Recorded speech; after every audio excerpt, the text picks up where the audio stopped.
Trying new things in our business can feel scary, but one thing that makes it less intimidating is doing it with someone else. That's one of the reasons I love co-hosted podcasts so much.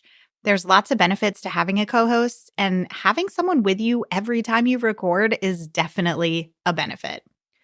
Ellie and Brittany are here today to share their experience with starting a co-hosted podcast, the Teaching Toolbox. They both joined the Podcasting for Educators prep school and went through the steps together to successfully launch their podcast back in September. You'll hear about why they started their podcast, how they split up responsibilities, how they decide what to talk about in their episodes, challenges they've run into, and best advice for anyone thinking about starting a co-hosted show. The Teaching Toolbox podcast is the ultimate resource for upper elementary and middle school teachers seeking time-tested strategies and ideas. Brittany and Ellie cover everything from lesson planning to classroom management. With over 50 years of teaching experience between them, they have the knowledge, expertise, and real-life know-how to get through any classroom day. Let's go ahead and get started. Your podcast is a powerful tool that serves your audience and your business. But how do you manage it all, bring in new listeners, and convert those listeners into customers? That's what this show is all about. Welcome to Podcasting for Educators. I'm Sarah Whitaker, classroom teacher turned podcast manager, and I'm here to help you get the most out of your show, all while making an impact on other educators. All right, we are here with Brittany and Ellie. Welcome to the podcast. Thank you both for being here. Thanks for having us. Absolutely. So you all have a co-hosted podcast. I always love talking to people who have co-hosted shows because I feel like it just kind of changes the way that you do things a little bit. And I love to hear how you all manage that.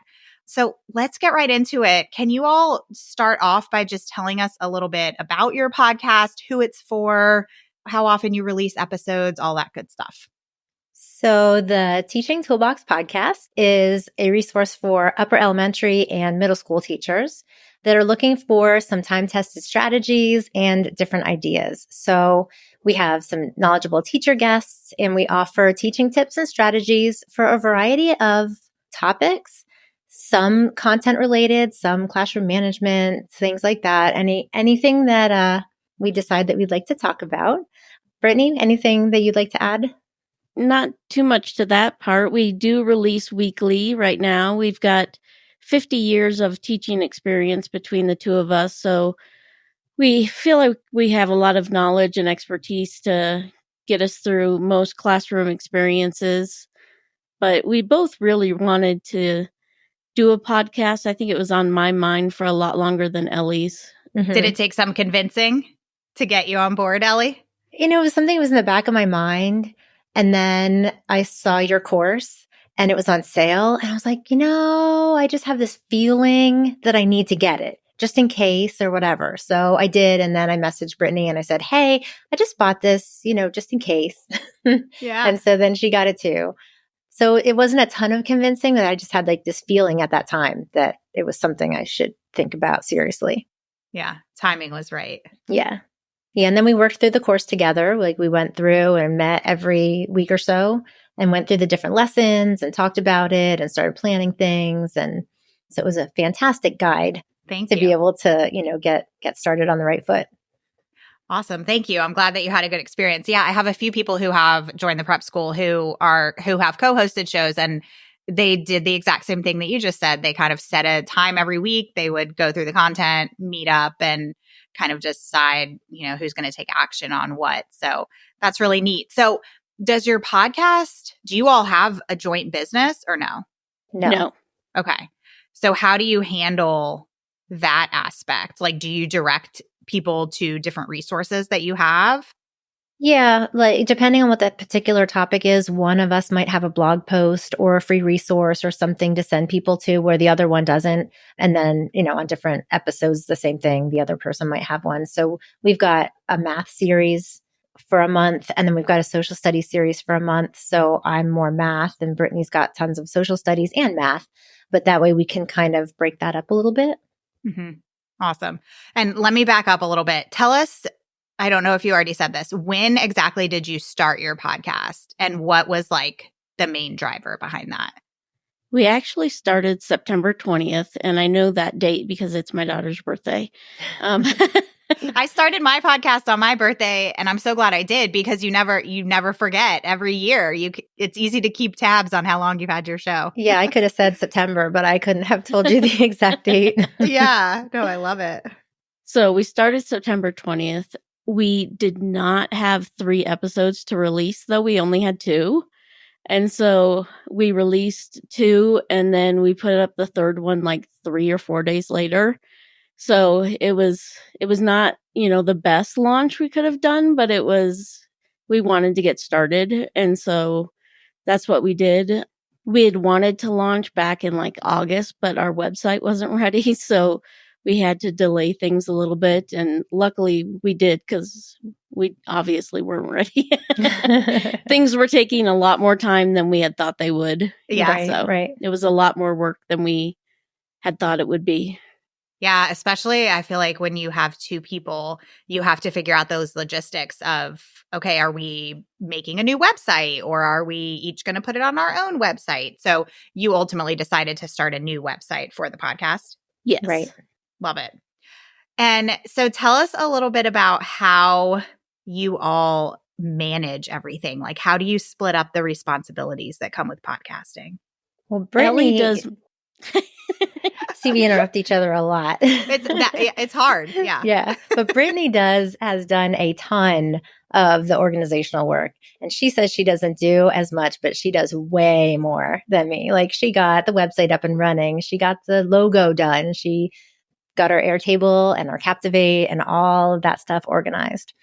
So she's got all of that she did. I do the Instagram and Facebook posting, and we both write scripts. Which is a ton of work. Ellie does so much work with all the social media. Oh, I can't stand social media. So yeah. It's a lot of work. She does so much work there. So yeah, she does all the social media. She writes most of the bones of the scripts, and then I go in and edit and revise. Yeah, we've gotten into a good system with that where, we kind of both go in, add stuff to script here and there, and then we kind of edit together before we actually start recording. And do you do your script on like a Google Doc? Yes. Yeah. Mm-hmm. Yeah. We keep everything in Google Docs.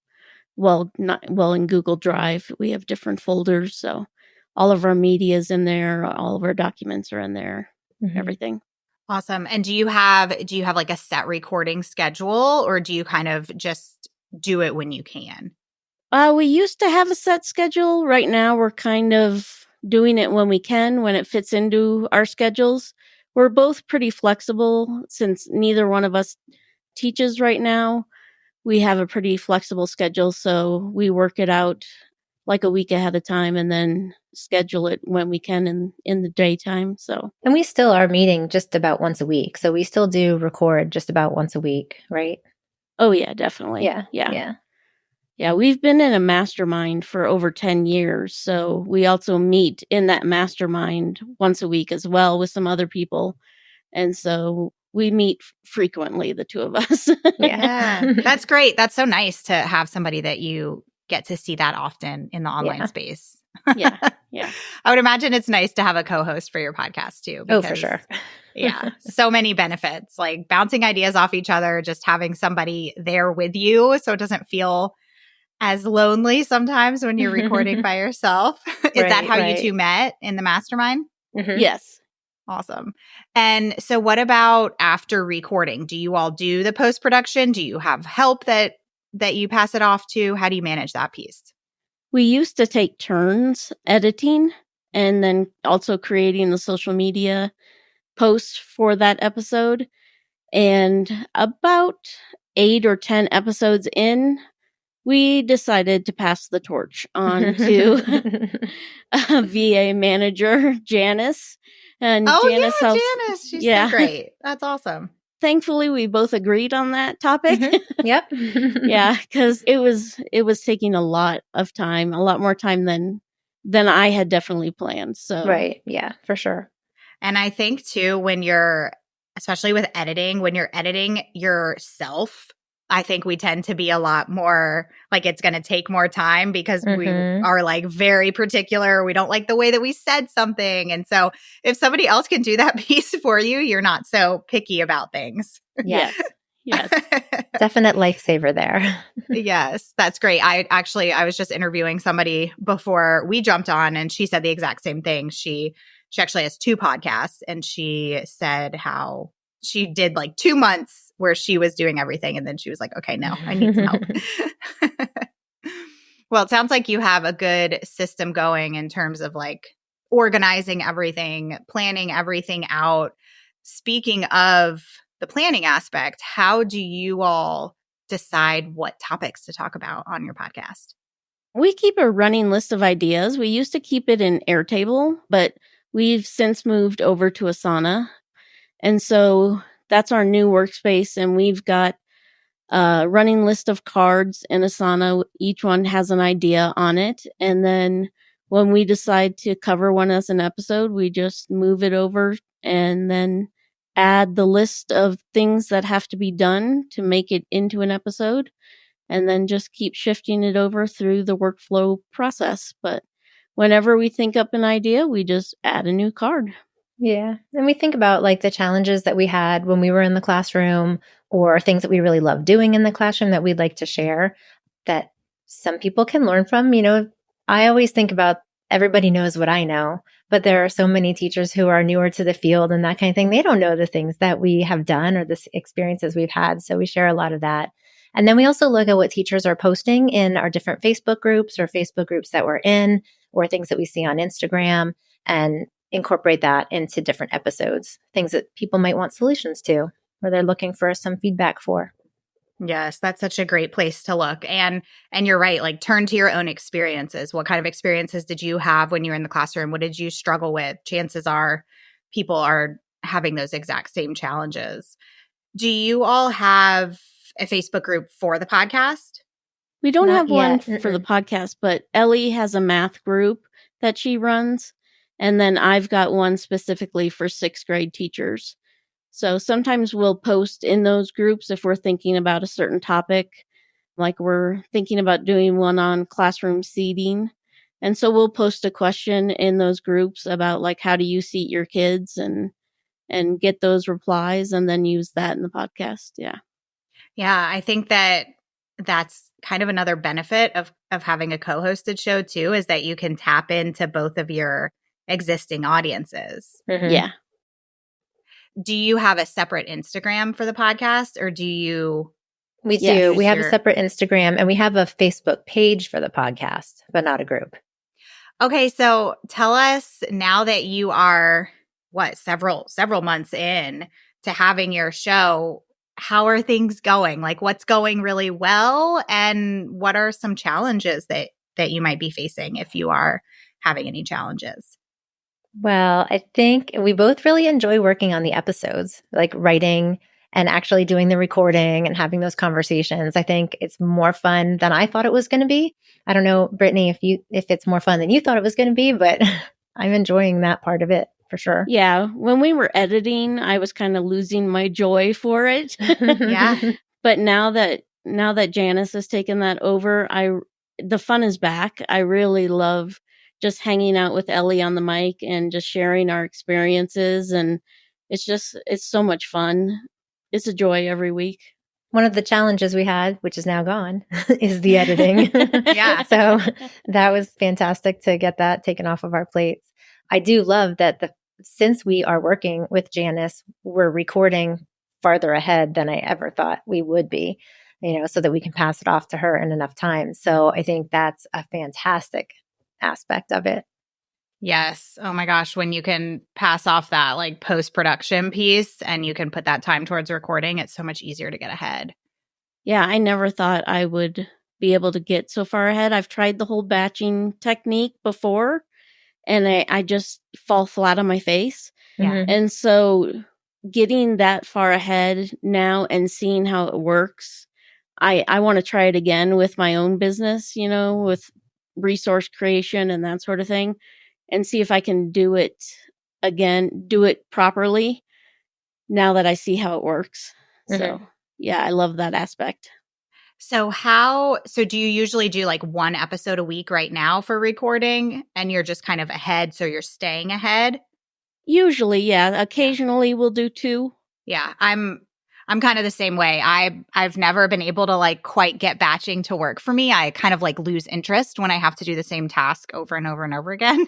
So I'll batch in a different way. Like maybe during the week, spread out on different days, I'll record multiple episodes, or I'll do like today I'm doing 2 guest episodes. 2 is probably like my max that I do in a day. But if you do that a little bit here and there, it adds up and you can Yes. get ahead really quickly.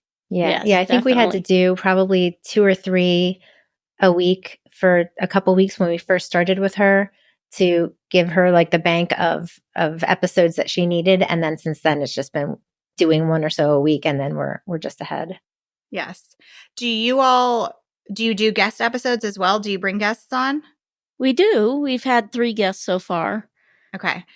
And has that been challenging at all? Especially, I have to tell everybody, like, I'm so impressed with you guys are really good at bouncing back and forth and like giving each other the space to talk. Sometimes it can be really tricky when it's a co-hosted show and then there's a third person involved and everybody's just kind of talking over each other, but you all are really good at this. Oh, thank you. Were guest episodes pretty good, pretty easy, or did those come with their own challenges? Our first one was probably a little rocky. Yeah, because that was like our 3rd or 4th episode at all. Yeah. Right? Because that was a really early one. Yeah. We wanted it to be one of our first 3 so that people would see that we had guests. Mm-hmm. So that one was a little rocky, but it still went pretty well. But yeah, we kind of talked to each other ahead of time of who's going to say what and who's going to interject or lead what part. So we have an idea ahead of time of who's going to take the lead in different sections. Yeah, I'm sure that preparation is key, being able to kind of know who's going to take the lead on what part of the episode ahead of time. So anything else that you want to share about anything that you're really enjoying about podcasting, or how it's kind of helped your business, if it has in any way? I was really enjoying making social media posts for a while. I think because it was different than what we do when we make resource social media posts. It was more relatable to like real life kind of thing. Mm-hmm. And so that was kind of a different thing than I had ever experienced in the TPT world. I don't usually enjoy making social media posts. And so getting to make those just felt more natural and just more relatable and more enjoyable to me. So, something you might not enjoy now might be enjoyable as part of a podcast because it's a different kind of animal. Mm-hmm. So. Yeah, that's such a good perspective. It makes some of the other aspects of your business feel a little bit easier. Yeah. Mm-hmm. Yes. If you don't mind me asking, a question that just popped up is, did you create like a joint email address for your podcast? Do you send out emails about your podcast episodes? We don't send out emails yet. Okay. But we do have an email address. Yes. Mm-hmm. Okay. And like we'll send out emails to our own individual lists. Okay. Just to let them know the latest. Yeah. Oh, nice. So then, but really, that is, yeah. But that is like one of the hard parts, is getting it out there and having people find you. Mm-hmm. Getting listeners is hard. Yeah, definitely. Have you all done any kind of podcast collaborations with any other shows? We were going to do one. We had a guest on about math fact fluency, and then we are supposed to be on her show, but we haven't scheduled that yet. Okay. Yeah, keep me updated. Let me know how that goes and if it brings in some new listeners for you. So I'd love to kind of end by just hearing any advice that you have for anybody who might be listening who is considering starting specifically a co-hosted podcast. What would you tell them before getting started? Well, I would definitely advise trying to keep the recording 4 to 6 weeks ahead, because with two people, you just don't know what might pop up personally. Like I had something pop up in the summer that kind of pushed off what I was able to do. And then Brittany moved at one point, and so you've got two schedules you have to think about and two personal lives you've got to think about. So just keeping ahead like that, I think is really, really important, really good to keep in mind. Yeah, I agree. A co-hosting gig is like double the audio tracks, double the schedules, double the links you have to put in. It's in some cases, it's kind of double the work. So just be prepared to think about the planning time it's going to take and how much work you're going to have to put in. So be ready for that. It does take a lot of time. So make sure you have the time. Yeah. On the plus side, it does cut down some of the work in some ways too. Like it's double the work, and yet the ideas maybe flow a little better and faster, and it's more collaborative. So that makes things work a little bit more quickly sometimes. So there's that plus side to it too. I love the discussion and the camaraderie we have. I love being able to bounce ideas off of each other and just how natural it feels just to have a discussion together and share ideas. So. I always feel bad though when I'm like, oh wait, here's this idea, and then I interrupt you. I'm like, I'm sorry. You're great. I love it. Well, thanks. Yeah, I mean, from my perspective, like I said, you all are great at this. You're doing a great job. But yeah, it's hard to when you get something that pops into your head when the other person's talking, it's hard to contain it. I keep my sticky notes in front of me so I can write it down because it'll escape my mind just as quickly as it entered. I should start doing that. Good tip. Yes. That's been very, very helpful for me to try and limit my interruptions. Well, this has been great. Thank you both so much for coming on and just sharing about your experience with co-hosting. Can you tell us where everybody can find both of you online? You can find us on Instagram at Teaching Toolbox Podcast or on the web at teachingtoolboxpodcast.com. Perfect. I will put that in the show notes. And if you are a teacher or if you have a teacher friend, be sure to pass that along to them. It sounds like it would be a fantastic resource. Thank you both so much again. Well, thank you for having us. Thanks again to Brittany and Ellie for joining me today. If you are considering a co-hosted show, I hope you feel better prepared now after listening to their advice. If you need some support in launching, come and join us in the prep school community at podcastingforeducators.com/prep school. I'll leave the link for that as well as Brittany and Ellie's resources in today's show notes. Thanks for being here, and I'll catch you next week. Thanks so much for listening to today's episode. To keep this conversation going, connect with me on Instagram at Podcasting for Educators. I'm always looking for an excuse to talk about podcasting. If you're looking for support in launching, managing, or growing your podcast, check out my online course, the Podcasting for Educators Prep School, at podcastingforeducators.com/prep school. I'll see you here next time.